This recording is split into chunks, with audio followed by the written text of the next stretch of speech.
this is Ria. Welcome to Little Stories for Tiny People. Oh, that's the sound of the mail being delivered. You know what? Let me just go grab it real quick. Okay, junk mail, junk mail, junk mail. Oh, and 2 letters. I can't resist letters. We have time, right? Okay, let me see here. Oh, the first one is from my neighbor, Mr. Weasel. Dear story lady in the house with the crow on top. I didn't know there was a crow on top of my house. How fun! Okay, it goes on. My greatest wish in life is to know what Mouse and Squirrel, the time travelers, have been up to lately. I need an update immediately. Sincerely, Mr. Weasel. P.S. The crow just flew away. Well, that was random. Okay, let me open the next one. Oh, it's from my other neighbor, Miss Possum. Dear lady who wears sweatpants too much. Hey. Okay, that might be true. Dear lady who wears sweatpants too much, what is going on with Mouse and Squirrel? You better tell me soon or I might eat through your rope swing. I don't even have a rope swing, so that's a very bizarre threat. Sincerely, Ms. Possum who lurks where you can't see. Well, my odd neighbors are in luck. Today's story is, in fact, about Mouse and Squirrel. Let's get to it. It's called A Mouse and Squirrel Time Travel Expedition. Take it away, Rowan. Remember, there are no pictures. You have to imagine the pictures in your mind. You can imagine them however you want. Okay, here we go. Squirrel dashed through the forest, barely able to see more than a few inches in front of him due to the lush green foliage. It was morning in early fall, but summer was not eager to leave on time this year. Squirrel scrambled over thick roots and beneath prickly vines, carrying a satchel filled with items requested by his business partner, Mouse. She'd be wondering where he was at this point. He'd spent all morning trying to locate her unusual requests. He smiled, thinking of her ticking through her list, as if she were asking for a carton of mulberries and a stack of thick leaves. All right, I need 3 hairs from the back of a badger. They are very good for making strong knots. 2 metal rings. You can get those from the fisher mouse down at the river. He's there most mornings. And a jar of antelope tears. They have to be fresh. Squirrel found the first 2 items easily. He'd remained friends with a former customer from his sales days, a badger named Heinrich, himself an amateur astronomer who was more than happy to supply a few back hairs for an important science project. Next, Squirrel visited the fisher mouse, who was willing to hand over 2 little metal rings in exchange for Squirrel listening to a long story about the time he caught a piranha. No one ever believes me. They say, there are no piranhas in this part of the world, let alone in this measly river. And that, I say, magical things sometimes happen. You believe me, don't you? Squirrel nodded uncertainly and checked his wristwatch. I would love to hear more about this, but I really have to go. Come back anytime. The antelope tears were an entirely different story. It was difficult to find an antelope. They weren't exactly hanging out, waiting for someone to come along and make them cry. But after asking around, seen any antelope in the area? Not since last February. See an antelope around here? I haven't, but my Uncle Swinson claims to have a pet antelope. I don't believe him. Any chance you've seen an antelope hanging out nearby? He caught a lucky break. I did, yes. There's one over yonder. She's terribly sad. I think her friend moved away. Perfect. I mean, that's terrible. Squirrel sidled over to the distraught antelope and quickly realized it would be very, very strange to request a jar of her tears. When he was under stress, his former life as a salesman came rushing in to fill the silence of his mind.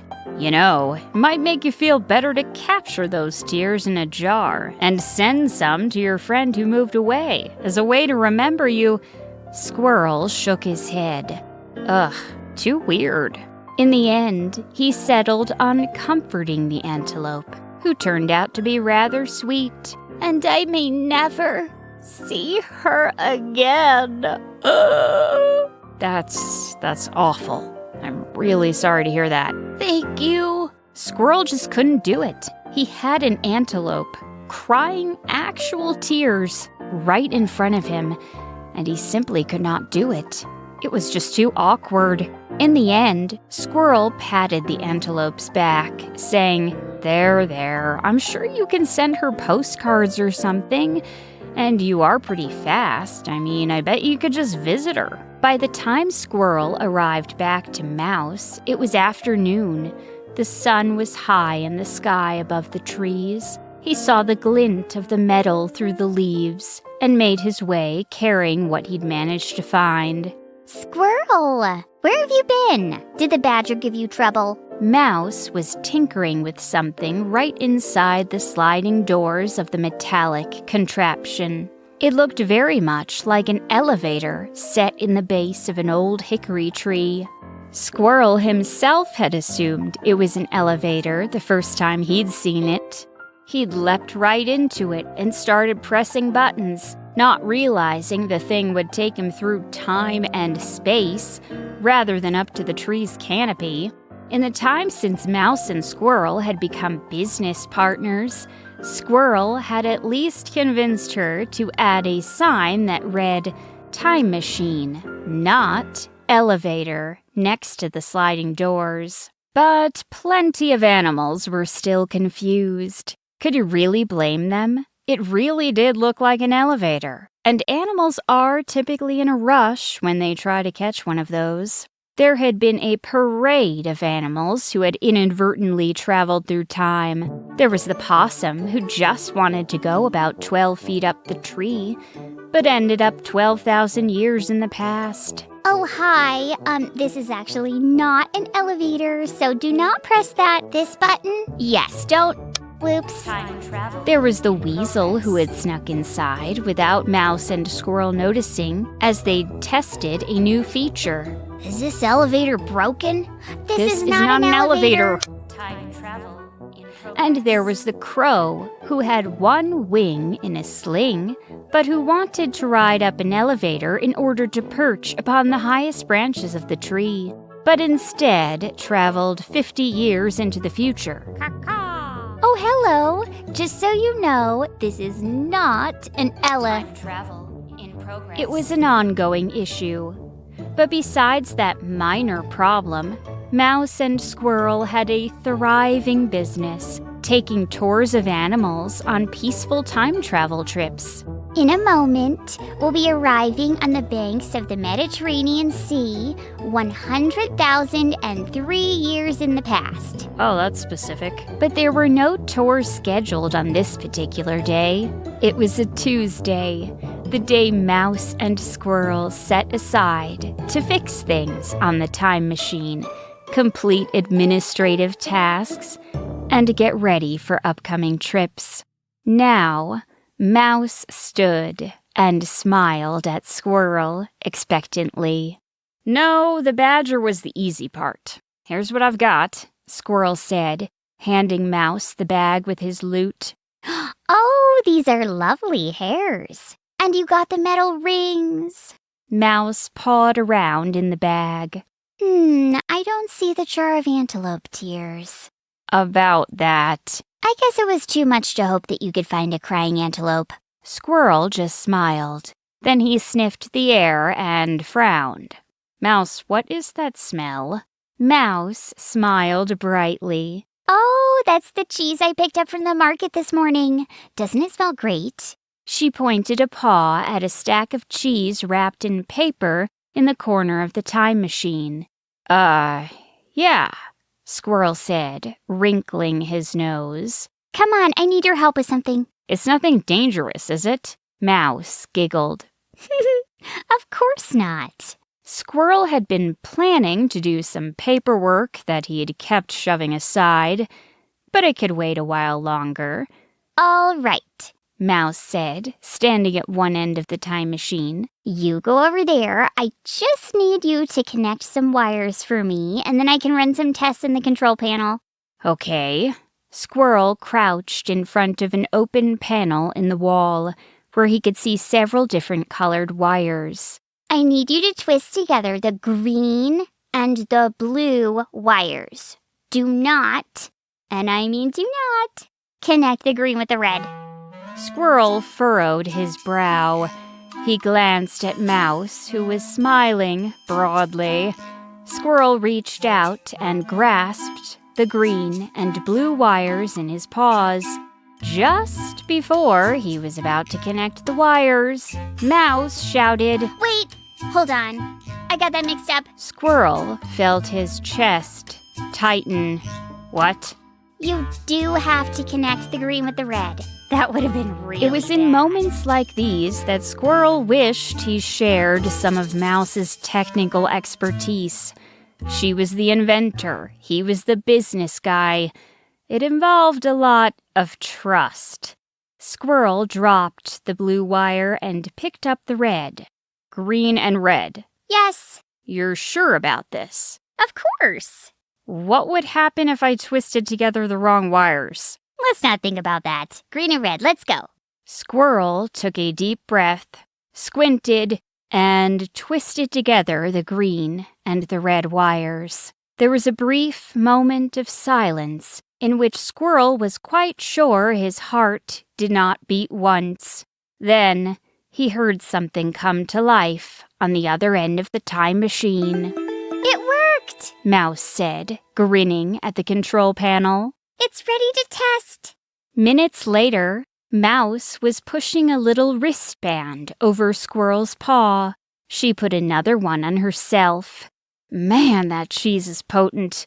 What are these wristbands? What do they do? Squirrel asked, shifting it around on his wrist to get comfortable. It seemed that Mouse had fitted them to her own wrist, which was very tiny compared to Squirrel's. Well, you know how I've been hinting at something big for the last few weeks? Mouse said, grinning. Squirrel thought back to Mouse's comments over the last few weeks. Oh, Squirrel, I'm working on a big thing, but I can't tell you yet. You are not going to believe the big thing I've invented, but it's a surprise. Well, you must really want to know what I'm working on, don't you? But I can't tell you Yes, Squirrel said with a chuckle. I have noticed you hinting at something big. Da da da da da! With these wristbands, we should be able to travel through time outside the time machine. You're kidding. That's incredible. Now, I haven't fully tested it, but if my calculations are correct... Mouse, shh. Both of them went silent and put their noses to the air.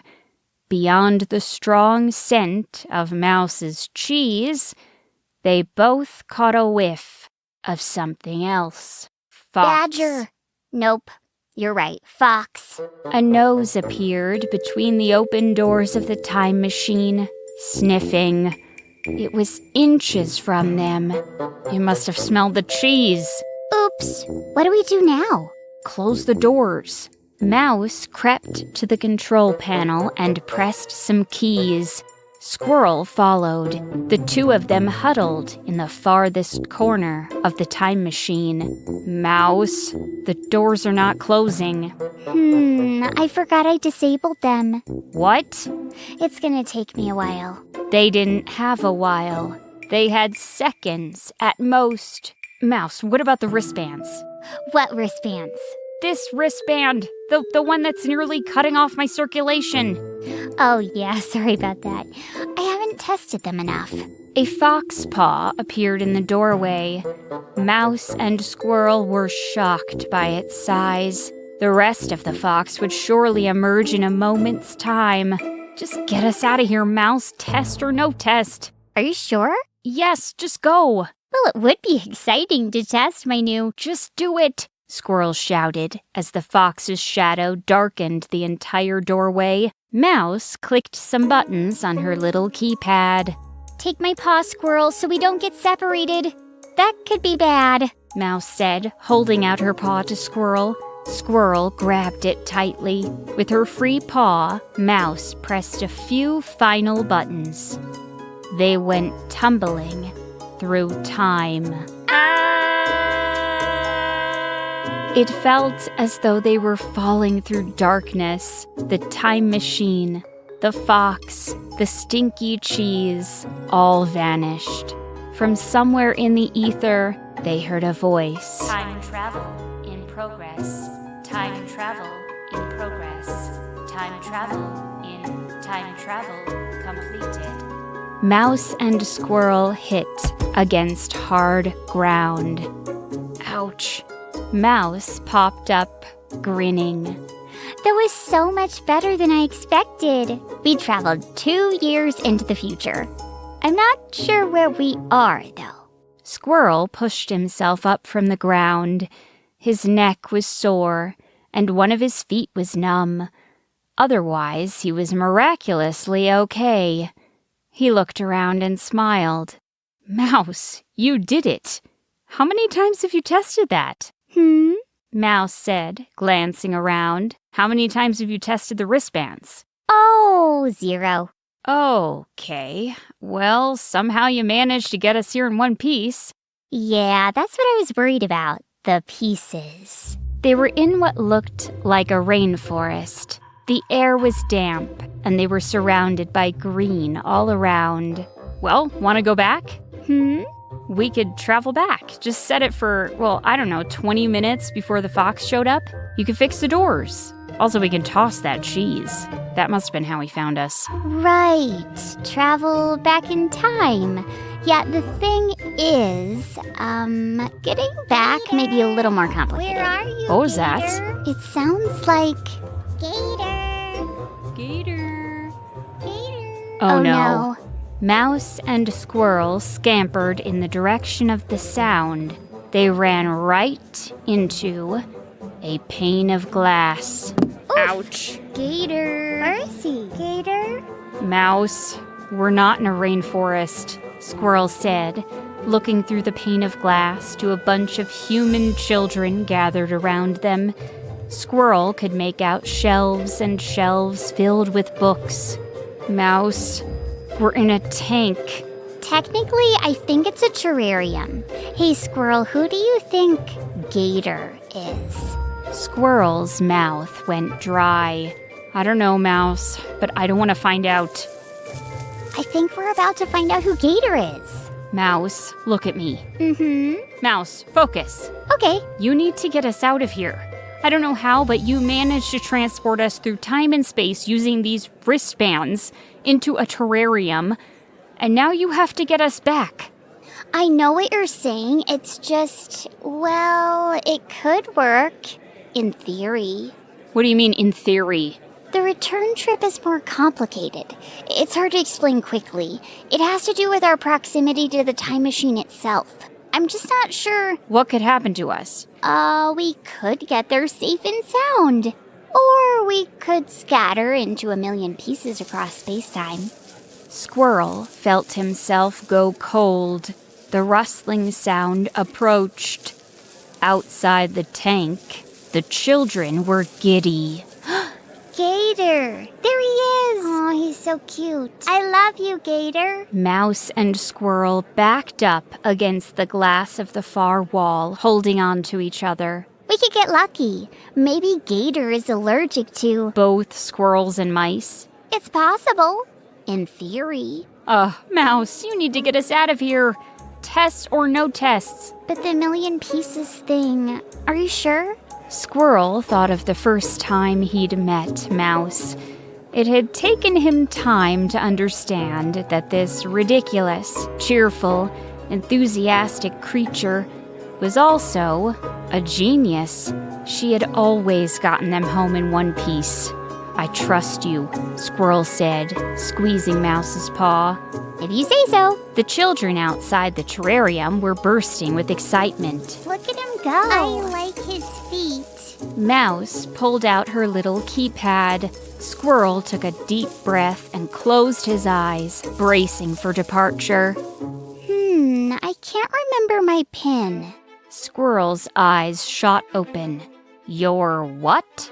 My PIN number. I meant to write it down.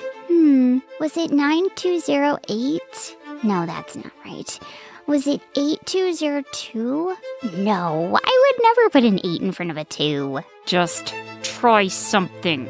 Okay, 9208. Mouse. Okay, 7203. Mouse, you have to get it now. Try something else. Well, I would, but the thing is, if you make 3 wrong guesses, it locks down. Permanently. What? Why would it be programmed that way? I programmed it that way. It seemed like the responsible thing to do at the time. Plus, I had planned to have the PIN number written down. Squirrel took a deep breath and closed his eyes, now bracing for something entirely different. He couldn't believe this might be the last thing he ever... Oh, hey. Mouse and Squirrel looked up to see a large, fluffy hamster leaning against the stem of a plant, smiling at them. There were children's faces pressed up against the glass. They were pointing at the hamster. Hi, Gator. I like him. Is that a mouse and a squirrel? How have you been? Doing okay.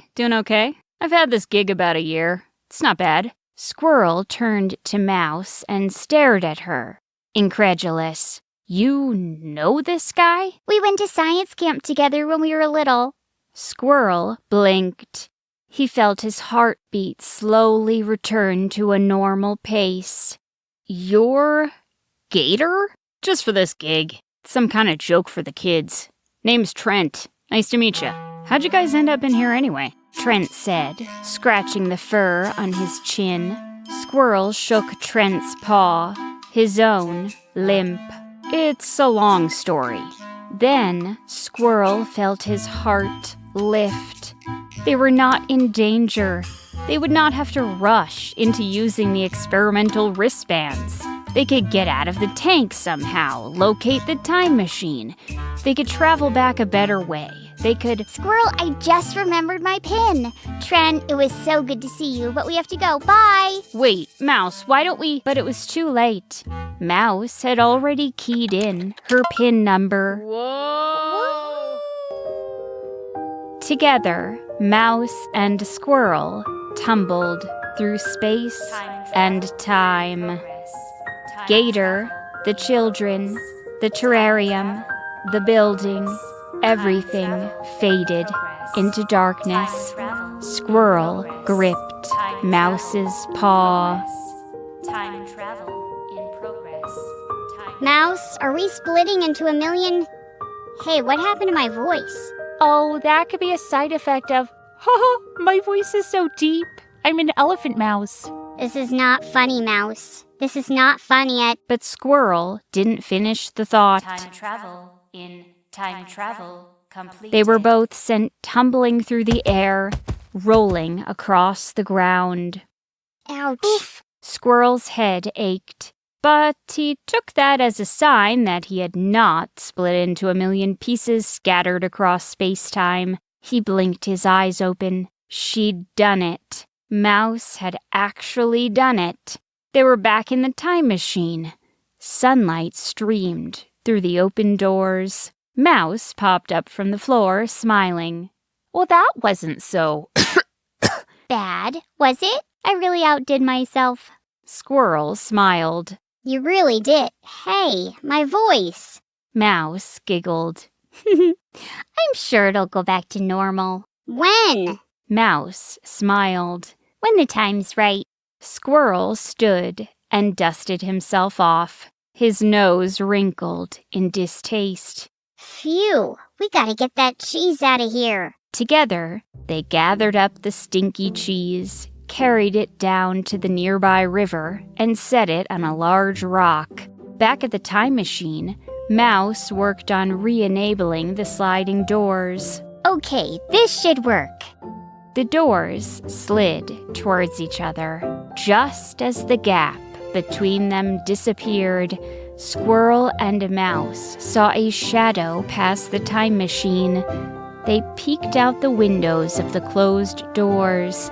They saw a fiery orange tail swish by, heading in the direction of the river. Squirrel and Mouse exchanged a look.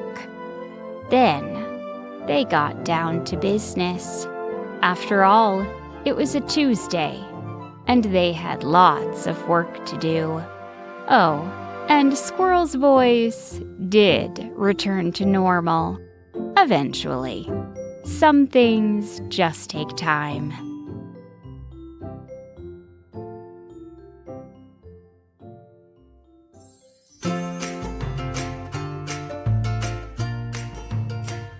Well, I hope Mr. Weasel and Ms. Possum and all of you loved this story.